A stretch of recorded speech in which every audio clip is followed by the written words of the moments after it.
Chers membres d'Église et chers amis, bonjour. J'aimerais vous lire quelques extraits des versets 14 à 21 du chapitre 12 de la lettre de Paul aux Romains. Bénissez ceux qui vous persécutent, bénissez et ne maudissez pas. Ne rendez à personne le mal pour le mal. Efforcez-vous de faire ce qui est bien devant tous. S'il est possible, pour autant que cela dépende de vous, soyez en paix avec tous. Ne vous faites pas justice vous-même. Ne te laisse pas vaincre par le mal, mais sois vainqueur du mal par le bien. Qu'en pensez-vous ? Ma question ne porte pas sur la faisabilité de ce que Paul demande, mais sur votre volonté ou pas que ce programme se réalise pleinement dans vos vies. Ce que Paul nous demande est en parfaite harmonie avec ce que Jésus a dit quelques dizaines d'années plus tôt.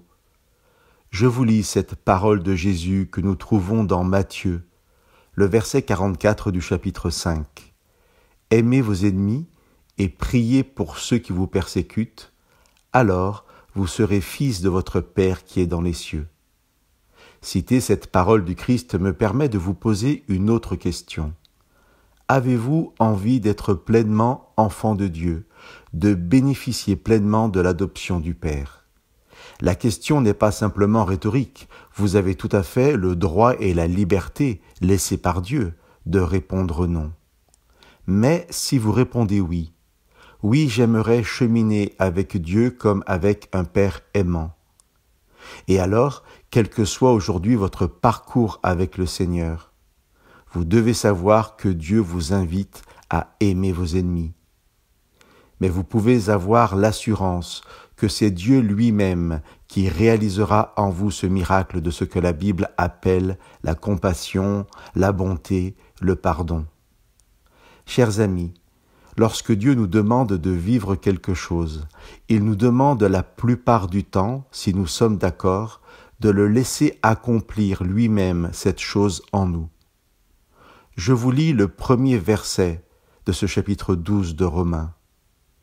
Puisque Dieu a manifesté sa bonté pour nous, je vous exhorte à vous offrir vous-même en sacrifice vivant, réservé à Dieu et qui lui est agréable. C'est là le véritable culte que vous lui devez. Nous reviendrons dans la prochaine émission sur les 2 premiers versets de ce chapitre 12. J'aimerais aujourd'hui vous laisser cette proposition de Paul. Si dans nos cœurs, nous avons le désir de faire le bien tel que Dieu nous le propose, acceptons de nous offrir totalement à lui, afin qu'il puisse agir dans nos vies, nous transformer selon la richesse de sa grâce, et que nous soyons en capacité d'aimer nos ennemis. Que Dieu vous bénisse.